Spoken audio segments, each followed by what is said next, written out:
He basically is the underbelly and the sort of the darkness of the kingdom. And he's basically what opposes Merlin and Gaius and all the forces of magic that are trying to sort of to make them, you know, to bring magic back into the kingdom. And Uther is not having any of it. He's got his reasons.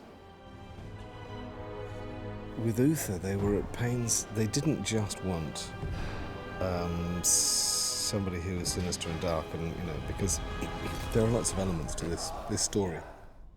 Uther is just a misguided king. He basically, 20 years ago, something happened which changed his mind about magic. This kingdom was mired in chaos, but with the people's help, magic was driven from the realm.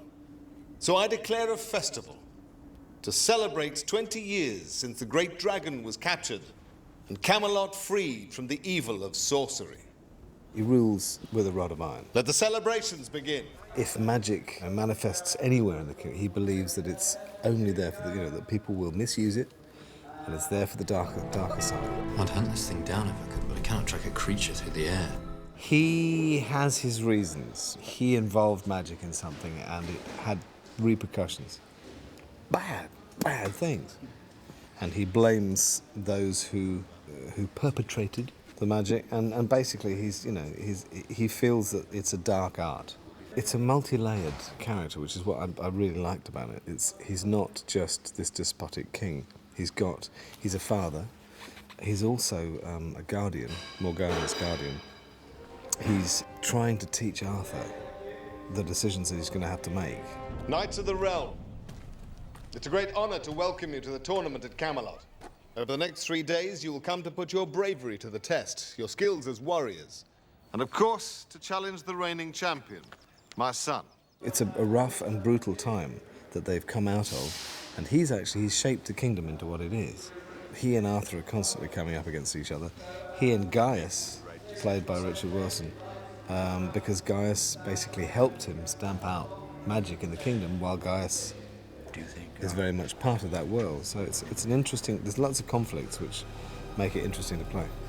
It's very full, it's very rich, it's very funny in places, although I don't get a lot of laughs. But it was nice in terms of, I mean, I've got a name in England now for comedy, and I've been offered a lot of comedy roles. And I was looking for something which would reaffirm me as a serious actor.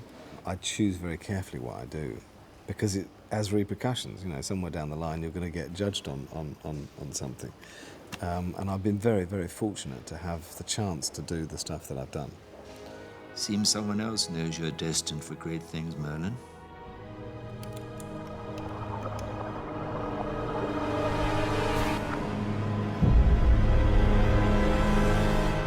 It's a nice angle that they've got on the story. It's interesting. You know, a lot of people have tried to do Camelot and King Arthur. You know, it's a perennial old piece of hokum, and this is a very interesting take on the story. They've actually taken a lot of time to dissect it and work out the operative parts of it, and rework it so that it's A, it works for a young audience, B, it's got a narrative drive that can take you right the way through. It's locked in my dungeons. It wasn't Bayard. The poison was magical. And I'd recognize the hand that made it anywhere. I'd always wanted to work with Richard Wilson. In the way. Richard has got a wonderful wry humour and a great edge that I don't think has been seen for a long time on television. He's got a wonderful weight and gravitas.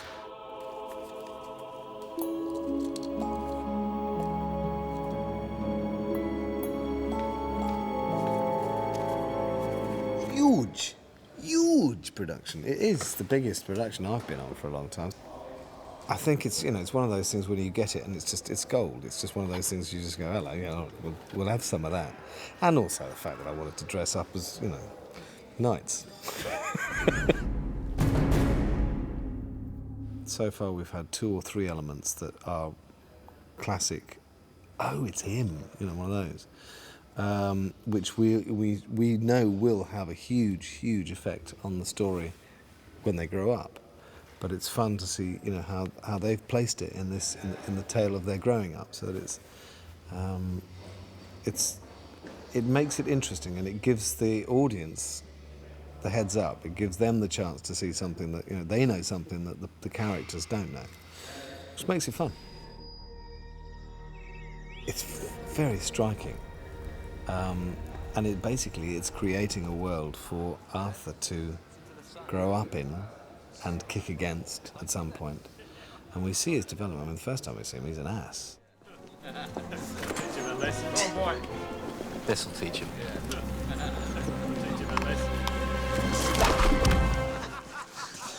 Merlin starts to have his influence on him quite quickly, and it's lovely to see how his character develops out of this quite restrictive, overbearing state.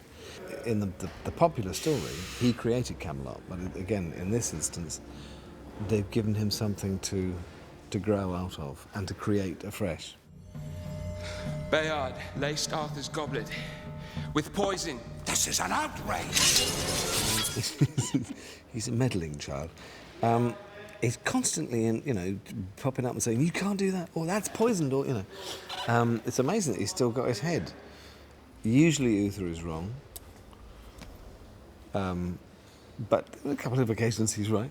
His whole game is about experience and teaching Arthur what he will have to learn as king. I mean, there's one debate, basically, Arthur is trying to save his servant, and Uther says, "It's a servant, a couple of weeks, we'll get you a new one." Gaius knows what to do with it. Put me in the stocks for a week, a month even, I don't care. Just make sure it gets to him. I'm begging you. No! You have to learn there's a right and a wrong way of doing things. I'll see you let out in a week. And you have to learn that, people will be laying down their lives for you all your career. He'll drink it, But if it is poisoned, he'll die. and we'll know he was telling the truth. What Merlin does and can do is very dangerous. One thing I do know, this is magic of the darkest kind. Why would someone use magic like that? Magic corrupts. People use it for their own ends. But not all magic is bad. I know it isn't. It's neither good nor bad. It's how you use it. He's a rebel without a cause. He's he's on dangerous ground. There's a wittiness and a sort of a wryness to their pairing. Colin is an extraordinary young actor. He's got a wonderful sort of elfin quality, and women find him very attractive. There is a very sweet scene that I have with him when I basically recognise how much he respects and takes care of Arthur. They are very funny, very beautiful, very talented. They give a really nice, quirky offset to the boys. They're feisty. They're probably quite modern for the setting, but then nobody really knows when Camelot was. And we've set it in some sort of timeless medieval stroke, Renaissance stroke, you have no idea where or when it was. It gives the boys something to bash their heads against. So, you've got voiders on the arms. Mm-hmm. The hauberk goes over your chest. I guess you know what to do with the helmet. It also gives them some sort of conspiratorial element. Again, it's something that younger people will enjoy buying into, and recognise, the whole thing of kicking against authority. And in that world, it's nice to have the intuition and the gentleness and the passion that the women can provide. Morgana is, right from the outset, I say to Gaius, she's not an easy child. In this tale, I have fought alongside her father in many battles and promised him that if anything should ever happen to him, that I would take care of his child. I expressly ordered Arthur not to go. See it work like a charm, too. Not another word. My lips are sealed. I treat her as one of my own, but she's constantly kicking against me and constantly undermining my authority. She's like the never grew out of that sort of rebellious teenage thing that I'm glad to say I've not experienced. Both my daughters are really, really lovely. But I know that, you know, in some cases, you know, it's hard work.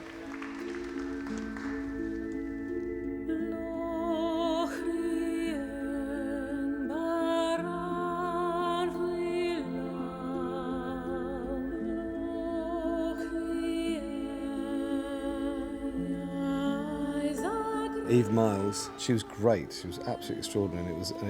It set the tone because the part was of an old woman whose son I execute, and she basically takes the form of this beautiful singer that is come to the you know, the celebrations. It could have been a bit sort of, you know, crone-like and a bit, you know, and she just played it so straight and dead down the line. And it's very strong.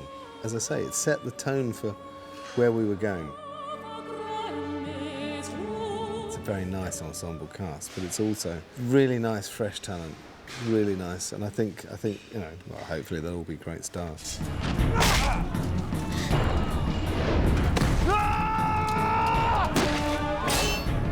You can't necessarily tell when people don't get on, but when the opposite happens, when the people do bond, it actually does. It makes a very strong core for the show. They're good friends, and everyone is aware that you know, it's a funny old business, and you know, it can propel one and not others. And I think in this instance they'll all do very, very well out of it. It's a very even-tempered story. There's a freshness to them. There's a wonderful sort of an ease. I just don't think chopping someone's head off is cause for celebration. None of them seem to be particularly ill at ease on the set. You know, they all just took to it straight away. And it's a big thing to be asked to do. You know, it's a big old plate to step up to. And they've all stepped up to it with, you know, without any qualms that I could see. The major player in that is Pierrefonds, where we shoot all our exteriors. I think when you see it, is actually, I mean, the chateau, the castle that they've found in France is the most extraordinary place, and it's beautiful. And when you first see it, the hairs on the back of your neck stand up, because it's got this incredible majesty, unlike any set I've seen on TV for a long time. It's a location that is just a gift for this. I mean, it is the most magical place. It's a very weird place that was built at the end of the 19th century, commissioned by Napoleon III to basically be this, you know, this replica of what it once had been. And the architect has got quite a sense of humour, and it's got lots of sort of little nooks and crannies. There's nowhere you can point the camera that isn't interesting. You walk through the gates, and you're in this cobbled courtyard that has got the vibe that it's, you know, it's lived in, and it's the only medieval castle one I've been in that's kind of not got great chunks of stone missing. So you're in what, to all intents and purposes, is a working castle. The people that run the chateau are wonderful. They're really, really sympathetic to what we're doing. They're happy because we're giving their castle new life. It really is. It's vibrant, and it's you can feel it now. We've been back a second time, and the castle is sort of kind of has got more stature to it now. It's kind of, you know. The only relationship that I have with the dragon is the fact that I've locked him up.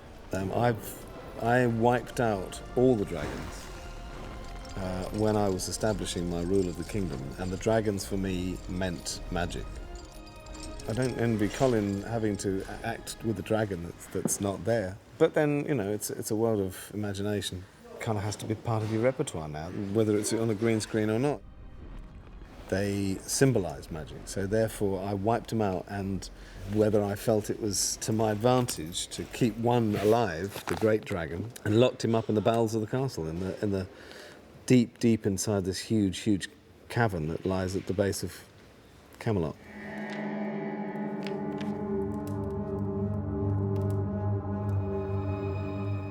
You've got this conflict on so many levels, and conflict is what makes good drama. How's your mate's work coming along? We've seen the first rough cut, and it took everybody's breath away. It's just magic, absolute magic. I'm hoping I'm going to get to do some fighting. I was very excited when I found out that Uther has a big old sword fight, and I've done it. There is, as I say, there's a little boy in me that still wants to do as much as I can. So hopefully,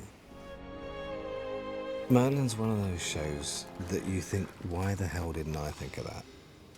It's so simple, it's so good that you wish you'd been responsible for it.